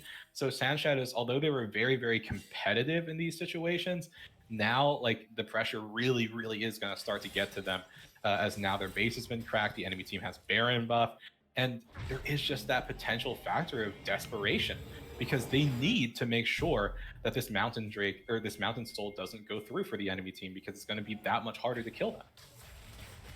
Accurate. Mountain Soul going through, bad. I think if the Mountain Soul goes over in favor of SMU, I think this game's pretty much just over. It's way too strong, I think, especially on Wokian, on the people that are diving the backline just to get that extra little shield, little bit of resistance buff as well. But this fight, you know, easily could be for all the marbles. A lot of damage already from Merlin's Q.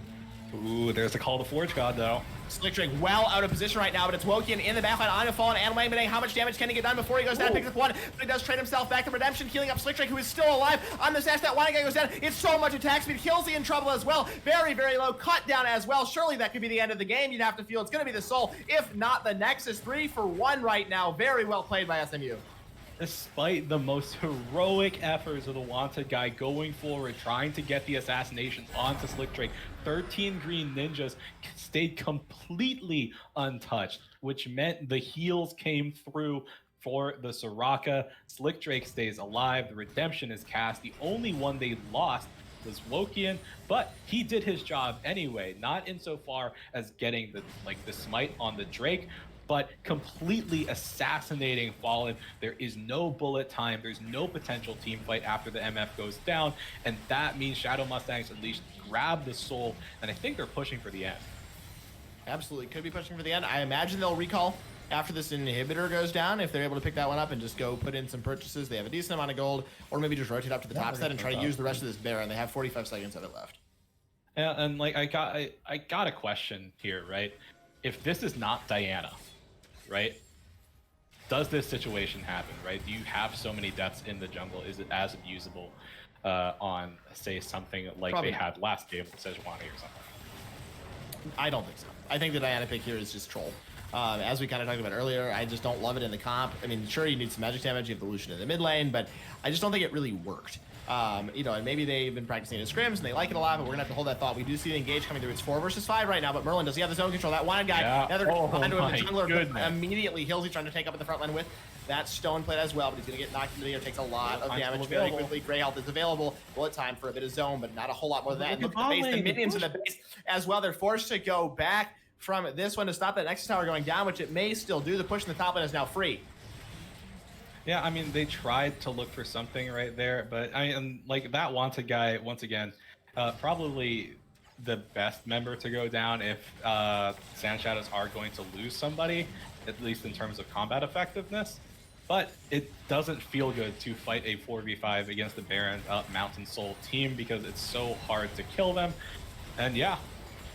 Nether Grasp is back available as well for Merlin before that wanted guy even comes out of the Death Chamber. One Nexus Tower goes down. Looks like it's going to be the second one as well. And surely this is SMU ending the game. Wang Badang doing what he can, but the Nexus is now under fire. It's going down very, very quickly. The Shadow Mustangs, it looks scrappy at times, but in the end, they take the series 2-0. Yeah, and you know, despite the, I do got to tip my hat off to SandShadows for working the comp a lot better than I wanted to give it credit for, right? I thought that this game would be a roll, just because of what the comps looked like. But Wang Badang played very, very aggressively in the mid lane. You actually saw that Boosted Animal not like netted a solo kill for himself onto Ewok, which, you know, is very surprising considering how the lane was going, how the first game went. But ultimately, the wanted guy on this Diana fell just too far behind, was a little bit too ineffective in trying to get anything done, either just in terms of being a jungler or trying to get an assassinate off. And that's just because they punished this Diana super, super hard. But they executed the Tahm Kench really, very, like, quite interestingly, and I do like to see that. Yeah, I agree. I think a weird composition that came through for SandShadows didn't quite work. Wang Badang, the mid lane, that worked out a lot better than I imagined. I thought Merlin and Wokian would focus on that a little bit more. They decided not to. Wokian kind of started to fall off in that late game. Wang Badang did a lot of damage to him. That Lucian at the 3-item spike has a ton of AD and a ton of crit, can get a lot done with that. He did the most damage in the game. Yeah, I mean, popping off Lucian solo lane is definitely legit. Just didn't quite have enough of a punch to win in the game, but a pretty, you know, overall convincing series, I would say, by SMU. Yeah, Truelight, you have any thoughts before we bring this to a close? I think if you're SandShadows, like, this comp could work. I think you probably want to swap the Diana out. Like, if you're gonna play an aggressive jungler or something that you want to be aggressive and go into the backline and get something done, you have other options than Diana. Keep up like the proactiveness of using Abyssal Voyage, because a lot of people don't see like proactive aggressive Tahm Kench play, and I think it really surprises people. I think it completely surprised Shadow Mustangs Unleashed. If you're Shadow Mustangs Unleashed, work on 5v5. I think in terms of team fights, like, that is, like, as convincing as this series was overall, the fact that they weren't winning 5v5 team fights in a lot of these circumstances is something you definitely need to work on. But like you said, Carl, it was a very, very well played series overall from them. It did. I agree. And with that being said, I think we're pretty much done with the day today. 2-0 in favor of SMU. The first win in the Demacia group, the first win on broadcast in our first day here of Style Esports Season 5, which is going to be going on for the next couple of months. So I hope you'll stick with us for that one. Our next match tomorrow is the Syndicate versus Team Death Realm Gamma. That will be Thursday, September 10 at 8 p.m. Eastern. The same time as today, the Syndicate, the original champions of Style Esports, one of the original franchises here in the league. So be sure to check that out. That will be with myself and Axeman87. But I think with that being said, on behalf of myself, my colorcaster Truelight, and our wonderful host Tori for this evening, we thank you all so much for watching, and we hope to see you tomorrow. Good night.